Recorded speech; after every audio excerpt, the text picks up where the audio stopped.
Connie. Hello, Terry. How are you? Hi, Rick. How are you? Was this a peaceful coup or? Well, Martin's on. I didn't know if you needed it. I am overseeing the entire operation. There is no coup. Uh-oh, Martin, you heard me, huh? Whoa. Just in case you were wondering how sensitive those microphones are. So don't miss it today. No, I think I can tell how sensitive you are.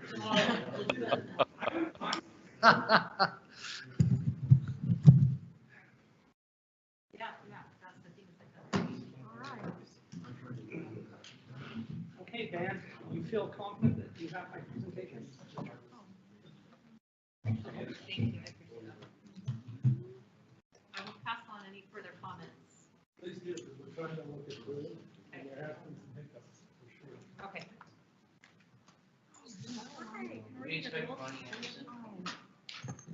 Pardon? I haven't heard from Connie. You heard from Connie? As far as I know, yeah. In person. This morning, said she'd be here. She probably went to a nap. I saw her today and she said she'd be here. Okay. Well, let's get started. It's 5 o'clock. Karen is, Sorry, I need to start the live stream before. we'll-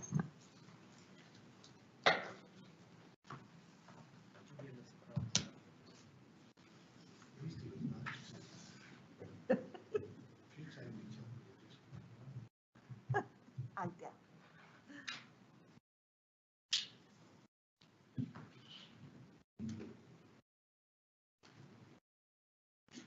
All right. We'll get started with our administrative reports. Before, I'm Connie Burgess, Vice President, because Karen is resting before our 7 o'clock meeting, and she'll be here then. She had an operation earlier and just wants to make sure she feels good at 7. So let's find out who's here. Can we start with you, Todd? Todd Zenger. Terry Bodden. Connie Burgess.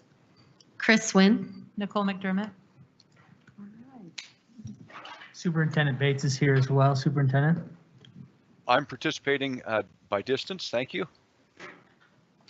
Yes, thanks. So our first item on the agenda is, Connie Anderson is just coming in also. Connie, can I help you?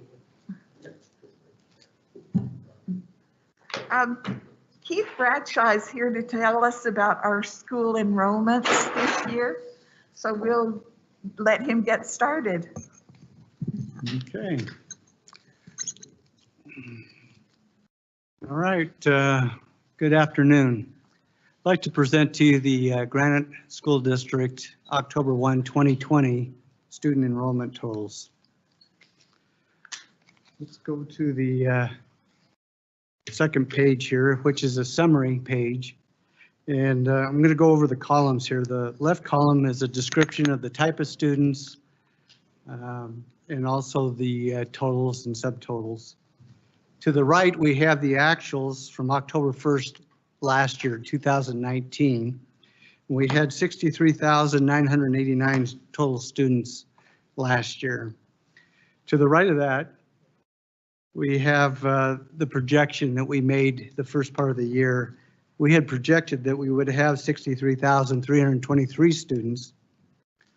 And the column just to the right of that is the actual enrollments for October 1st, 20. Oh, yeah. Keep going. Do I need?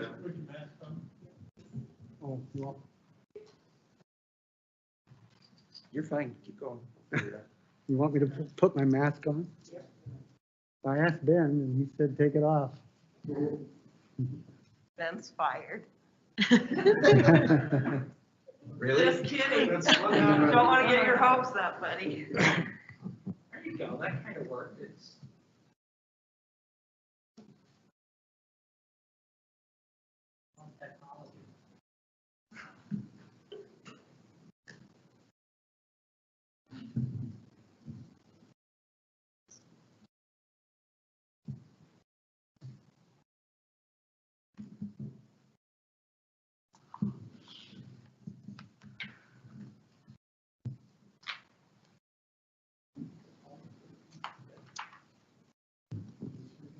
we're projecting on the virtual, we've just lost projection here in the boardroom.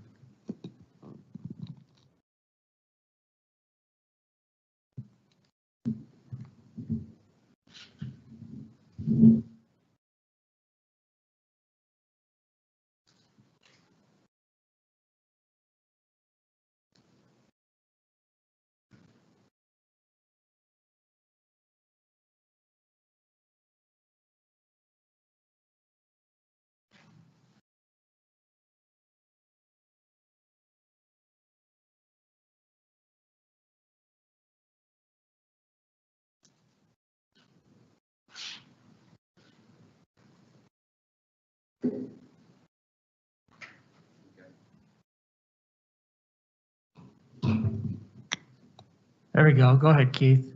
All right. Going over to the fourth column from left to right, we have the actuals as of October 1st, 2020. We have a total of 61,851 students. Just to the right of that, we have the actual numeric variance between actuals of 2020 and 2019. And the far right column is the variance for the actuals as compared to the projection that we made.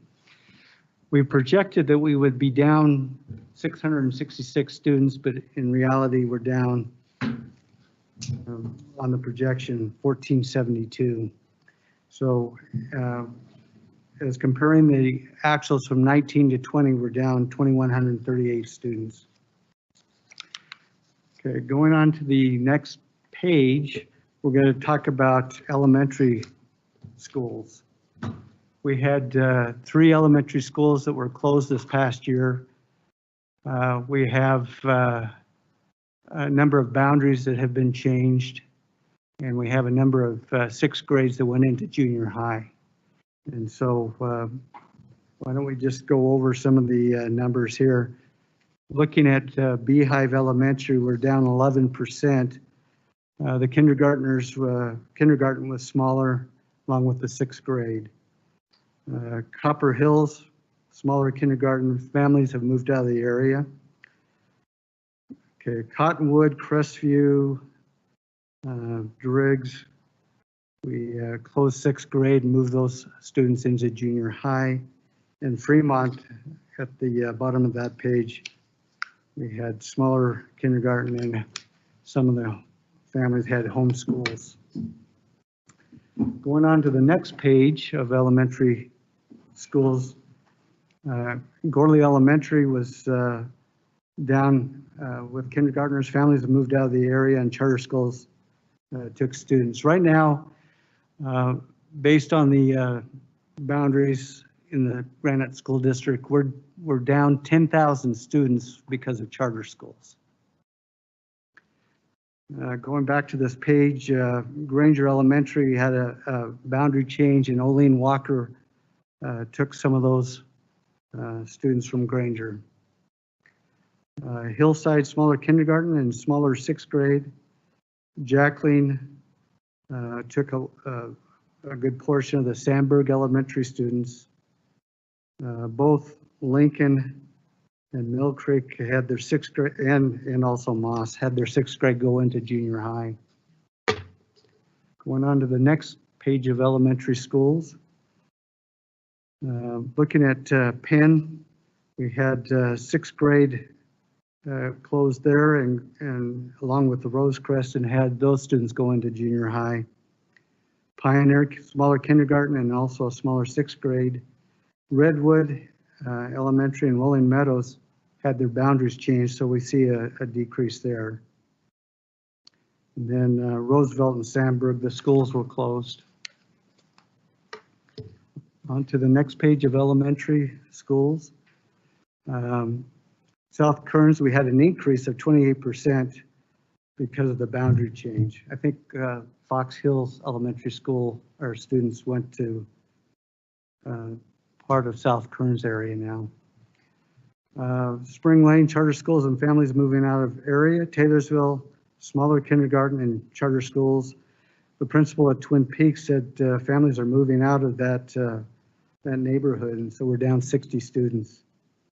Walker Elementary, a brand new school, we have 400 students there. Westbrook, school was closed. Last page of elementary students here, we had Wilson down 106 students, 6th grade was closed there. And Wright, we have 105 decrease of students, smaller kindergarten and smaller 6th grade. So for the totals for elementary, we're down 2,893 students, which is a 9% decrease. Do we know how the kindergarten students? Well, they just, we just had a lower amount of kindergartners. What's that? We had a lower amount of kindergartners that were We coming. know that, but we don't have a, I can tell you the, what you projected. what the total is for 2020. We had 3,913 kindergartners this year. In 2019, we had 4,533 kindergartners. And a lot of that, just because of COVID, there's been a lot of, that's what you've noticed, right? Yeah, Keith, is it fair to say that of the, 1,400 students lower than projection, kindergarten makes up a good percentage of that group? Some of it, and as we went through the numbers, it just looks like we had some go to charter schools, a lot of families moving out. Sure. It seems like, Terry, that the theme statewide is that less parents are sending their kindergartners with COVID. And how many went to charter schools? Do we have that number? For kindergarten or for? No, just entire? total elementary. Oh. Well.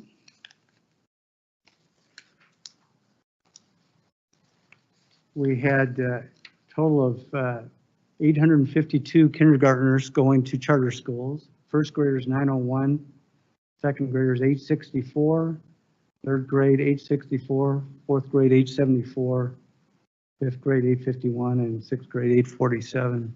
I didn't add them all up. Okay. Is that a big increase over last year, or what are you seeing? Grand total there was an increase of about 150 students going into charter schools. All right, thanks, Keith. Appreciate that. So we don't have any idea either of how many, because Utah doesn't require kindergarten, do we know how many students maybe should be there and chose not to? The only thing I can tell you is what the projection was. Okay. The projection was to have, let's see.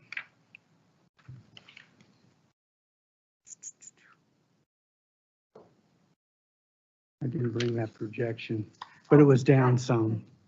So maybe in first grade where it is required, we hope they show up or something. Yeah, we hope. All right, thanks. Okay, going on to junior highs now. We added ninth grade to Evergreen and Sixth grade. I'm sorry. Evergreen, we added sixth grade there, but we also lost ninth grade to Olympus. Olympus Junior High, which we'll go to on the next page, added sixth grade, but they lost ninth to Olympus High School. Granite Park had already lost ninth grade, and they just added sixth grade, so the 368 students came from a number of elementary schools, and they're up 368 students because of that grade. Going on to the second page of junior highs, the variances were less than 10%. We see that we had a total increase of junior high students of 155, which is a 1% increase.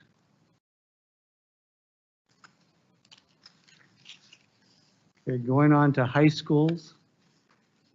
We had 598 students added to Olympus High.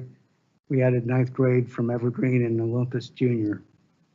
The grand total for high school are up 800 students, which is a 4.3% increase. Okay, going on to the last page here. So the actual decrease between last year and this year as of October 1st is 2,138 students. Any questions?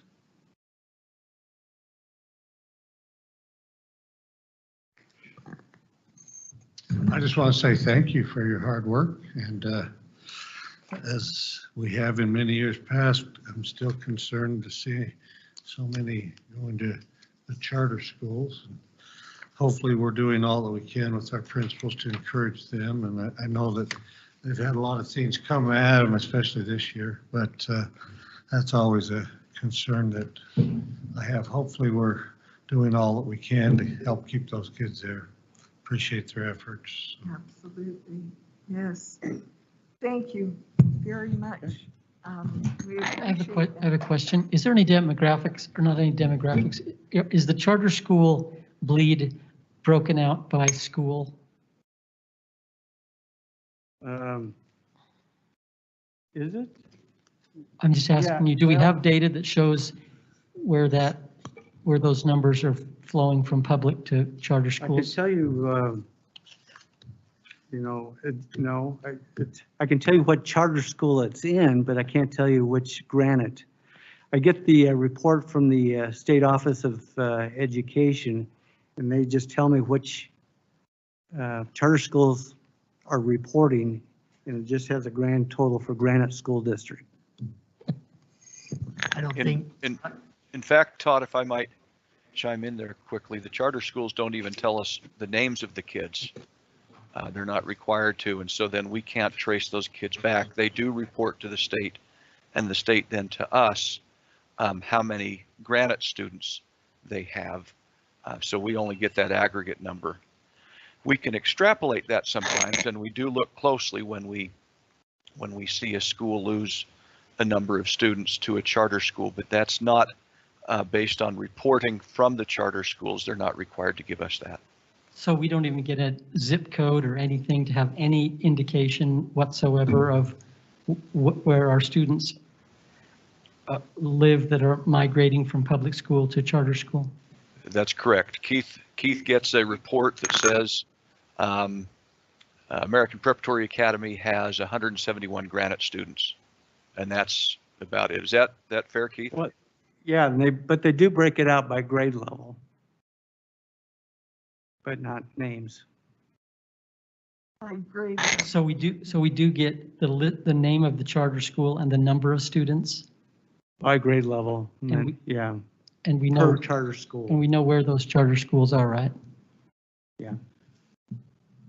we just don't get what school we lost. It's okay. Yeah, have we done any studies to show if that's kind of systemic across the district or whether it's localized or in certain areas? I can speak to some of that work that Steve Hogan does.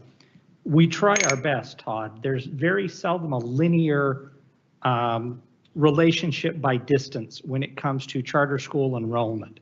Now, we do have some open up in a geographic area, let's say West Valley City on 5600 West, and you can infer a portion of students at a grand opening. Right. Once an opening, trends 2 or 3 years down the line, you lose any direct correlation or understanding.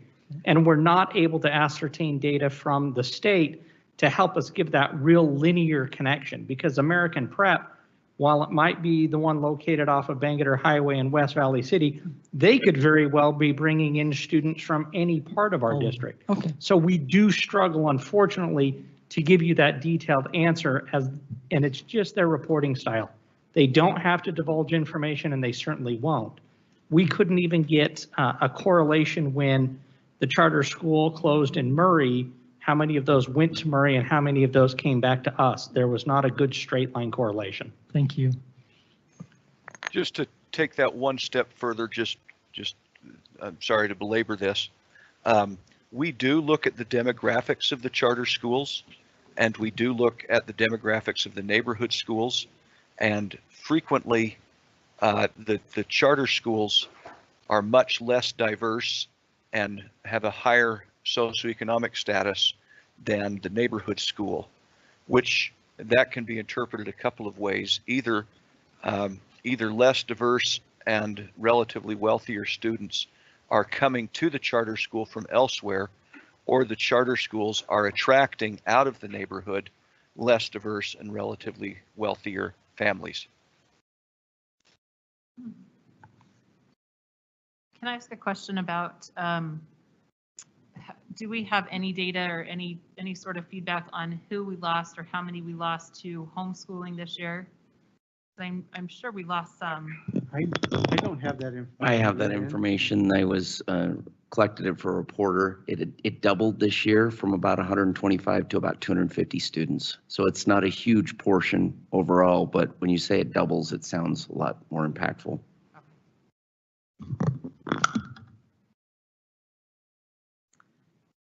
Anything else? Well, thank you, Keith, very, very much. We appreciate that, and we hope we don't lose so many. We'll keep trying, it's kind of that's a for bad sure. year. Yes. All right. Thank you. Thank you. Thank you. Thanks, Keith.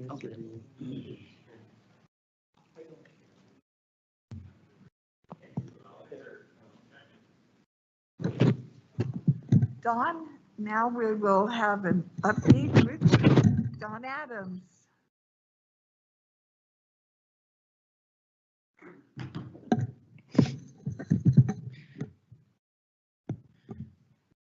Thank you, board members. Pleasure to be here tonight to talk a little bit about our high school design projects and updates associated with them. It might be coincidental that we were here in November of 2019 to talk to you about status of design, right sizing of schools, making sure we had the right amount of teaching stations, et cetera. But it also is a good night to talk about a change going from design drawings to construction drawings, another big phase in the design and eventual construction of both of those high schools. Can I ask you a question? Yes, sir. Changes from November 2019 to November 2020. I thought last year we pretty well shut down design change, and we're going forward with construction design. So Why are we here? Why are we here? A couple of things. We definitely did proceed post haste on Skyline with the athletic wing construction drawing side, and that's going vertical as we speak. At the end of the last November meeting, I believe a couple of board members gave a nod to, we know you have to finish up some design drawing stuff, continue to consult with the communities, and make some pivots as necessary. And so we did do those pivots, and those were articulated on the screen above, a couple of design changes leading to an increase of roughly 5,000 square feet on the Skyline model. Or were they desired by the community? A little bit of both. And I'll try and highlight some of those, and I think you might be able to pick them up in the following slides where, you know, there were just some really wise things to do and necessary to move the programming of the school forward. So if I could, I'll start again with just this summary. One of the concerns that we have now, and one of the reasons that we need to move forward, we had originally projected that we would begin the construction drawing phase of the project about 2.5 months ago. So we're seeing some schedule slip here, and we want to jump right in and get rid of as much of that as we can. So if the clicker would work. Ben will be my clicker. Thank you, Ben. We did increase, this is specific to to Skyline in this drawing, but you'll see that there, since we're working with sister schools, we mirror a lot of these changes when it comes to Skyline. We did some manufacturing lab size increases. This brings it to something very similar to what a Granger would have. And then Skyline actually has one area where Cyprus has several areas that are manufacturing CTE based, and we'll delve into that later. Their prime example of a need to do, we increased a pool deck width so we could avoid a deep footing style. So that was a wise thing to do by the design team, structural engineers, etc. The next, the deep footing. So right, we gave a wider deck, widened it by 3 feet, let's say, around the pool. So the building extended 3 feet, and that got us away from a sphere of influence that the pool itself and the weight of the water had. And so you could either go really, really deep and avoid the physics of all that water pushing against your foundation in an outward fashion, or you could widen it and just avoid that by getting distance. So it was a kind of a structural engineering challenge. And at the end of the day, it was much more wise to add some pool deck. Thank you. Okay. Then we did see an increase in the size of the ceramics and sculpture studios, so that fine art space grew a little bit. We were asked to increase the stage size a little deeper, right, to make it deeper for different productions. And when doing that, that pushed your lobby out. So it just kind of was a chain reaction growing through the fine arts portion of the schools. We did some administrative suite increases and then a fire exit increase. And so some of these were code related when you're really looking at that fire exit increase. Hey, yeah, to meet code and to better serve the volume of students that could come down that hallway, let's increase that fire exit. So those were the various types of increases that we were seeing. So now we feel like we have a very good design and conceptual space layout of the school. We have a fixed site plan that works, accommodates incoming new sports, parking, and phasing of the building. We did do some facade changes, and this is an example of the eastern elevation. Don, can I jump in quick? Please.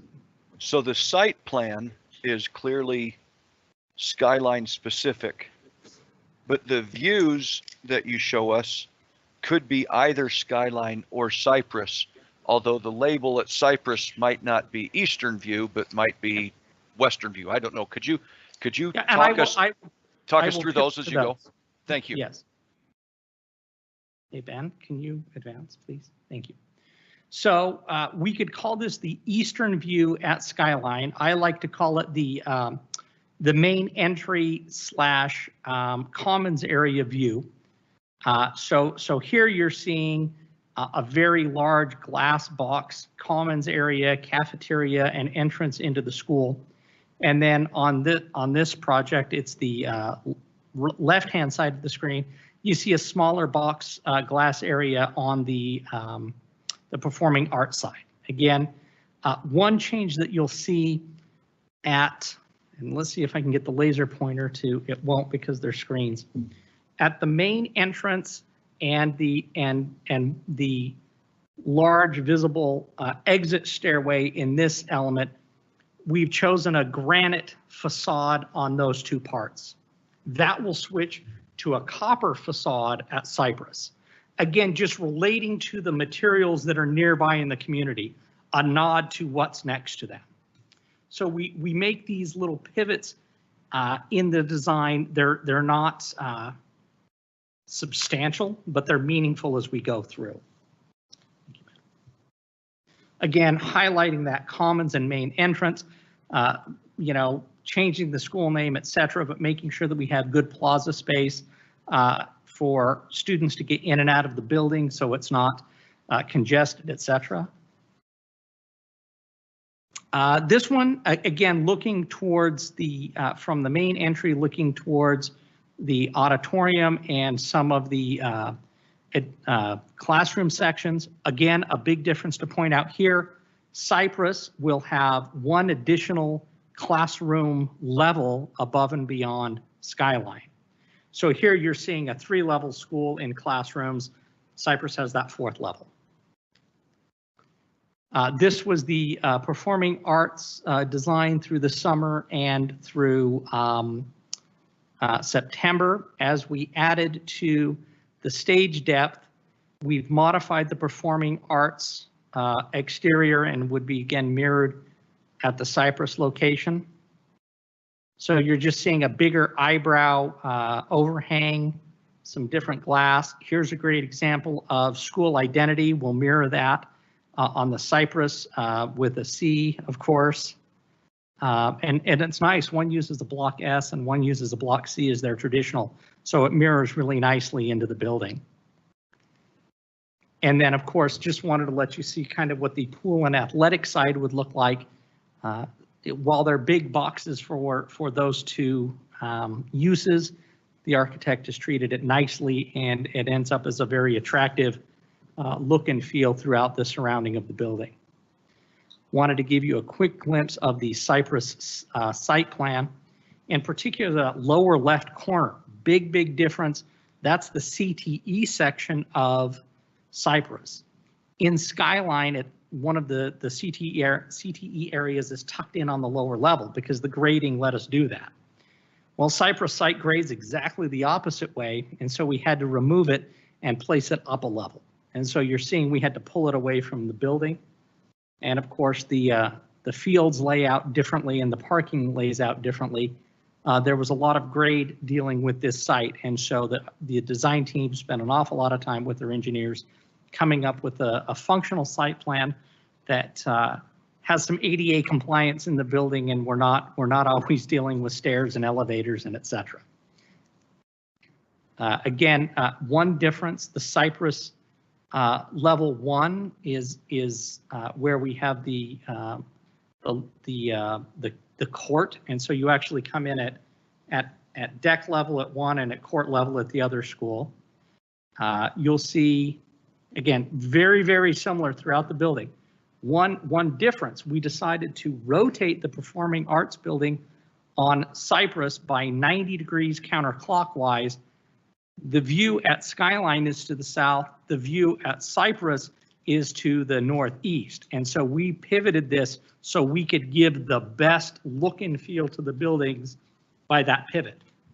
And so they did a very nice job recognizing that. But again, it's just a building block, right? And so you can rotate it and really not make major changes to the design of the building by a rotation. Level 3, again, you're starting to see that CTE building pop up because it's elevated up on the hill. And level 4, that's something that Skyline just doesn't have. And so this is the addition, but you'll notice that we're very similar. One has the pool might be elevated in one and lower at the other, but in essence, they're very much sister schools, with the exception of rotating the performing arts and adding the CTE as an out structure connected to the building, and then adding that 4th level. So I think that really does encapsulate where we are at the two facilities.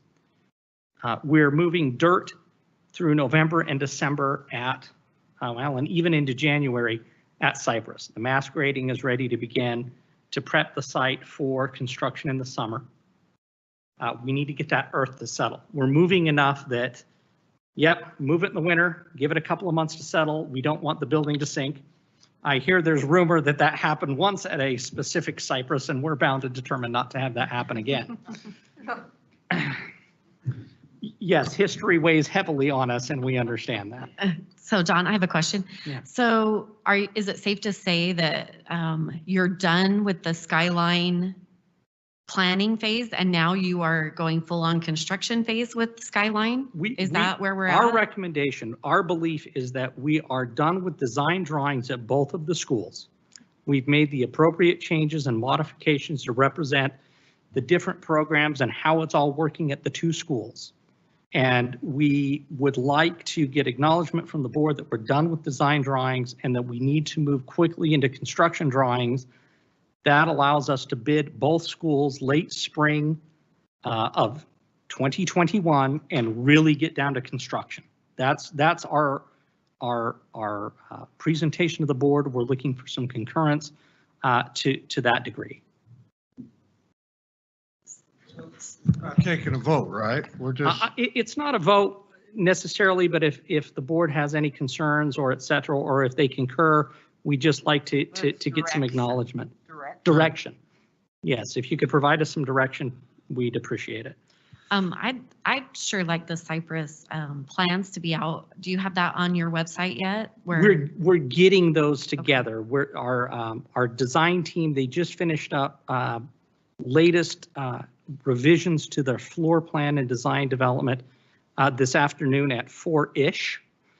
So those are ready, and then their team that does the modeling and elevations will be working diligently over the next few weeks to incorporate those. We do want to update the website. As a matter of fact, Ben's already set that, hey, let's get together and get our imagery ready for the update meeting.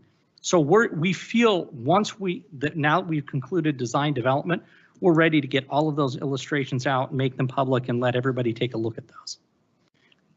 And then, of course, most importantly, get down to construction drawings. Don, I've from time to time heard from Skyline community members some comments about the design.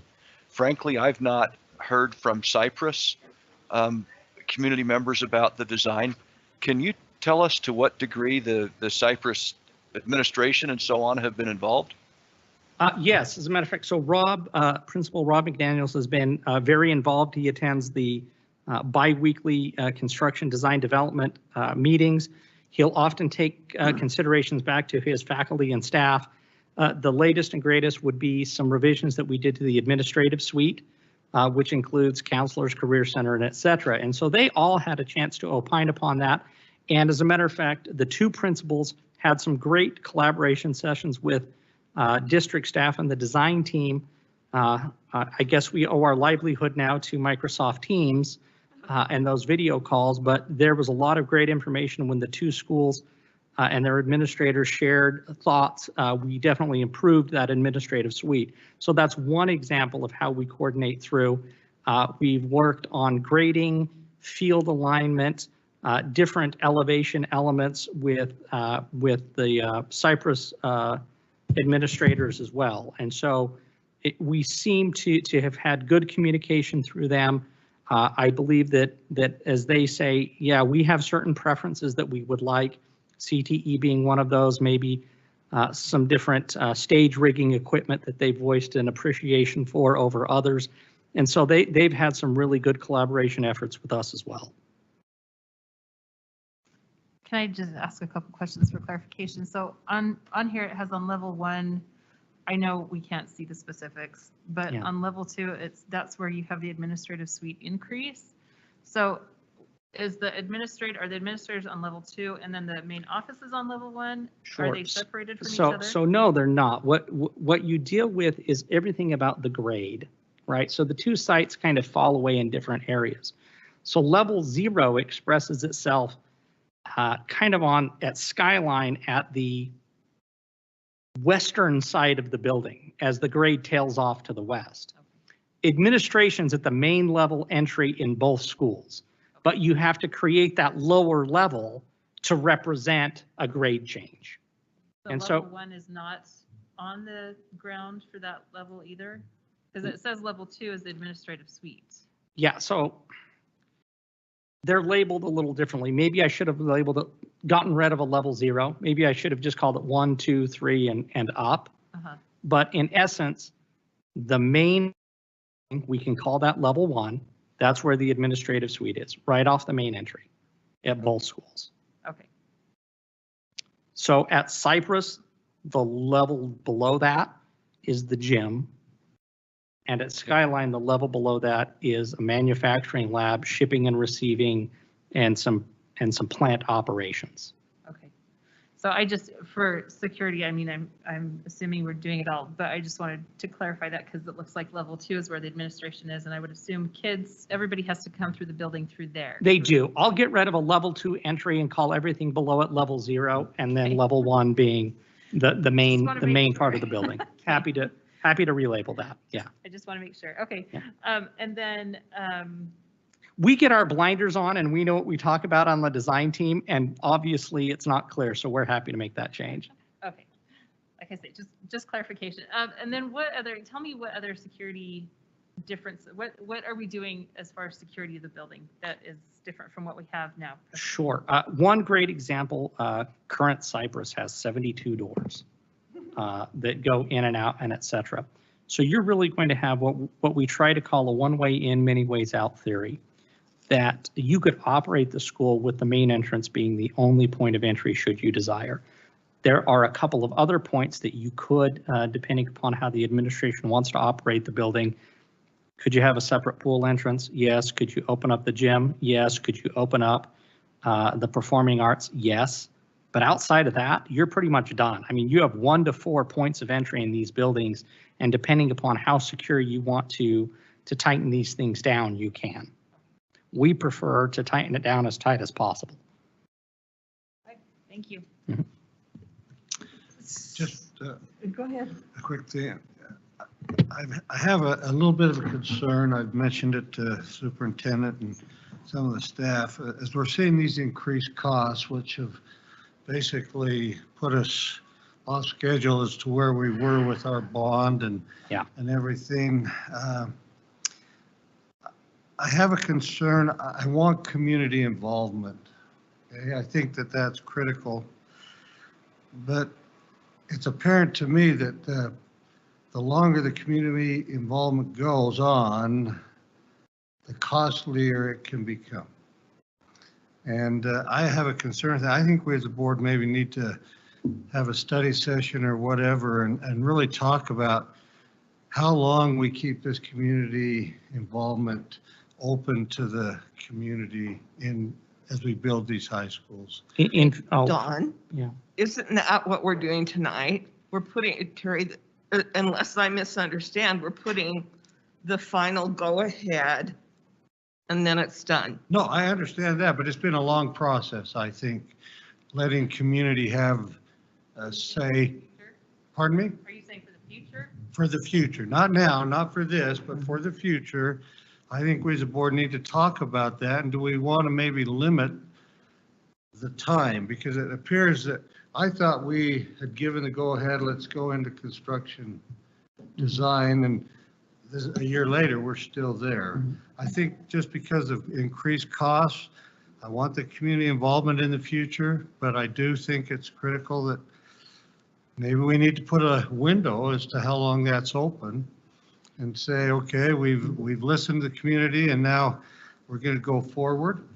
And even though they may want other things, we also have to realize that these are tax dollars and we need to make sure that we administer them properly.